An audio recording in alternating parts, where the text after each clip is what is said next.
భాష్యం ప్రవీణ్ నేను సభ్యునిగా ఎన్నికైనందున శాసనం ద్వారా నిర్మితమైన భారత రాజ్యాంగం పట్ల నిజమైన విశ్వాసం విధేయత చూపుతానని, భారతదేశ సార్వభౌమాధికారాన్ని సమగ్రతను కాపాడుతానని, నేను స్వీకరించబోయే కర్తవ్యాన్ని శ్రద్ధాశక్తులతో నిర్వహిస్తానని దైవ సాక్షిగా ప్రమాణం చేస్తున్నాను.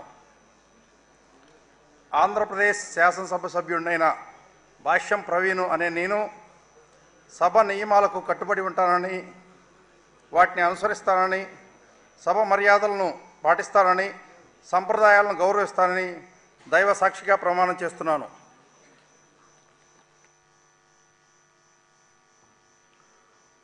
శ్రీ పుల్లారావు పత్తిపాటి.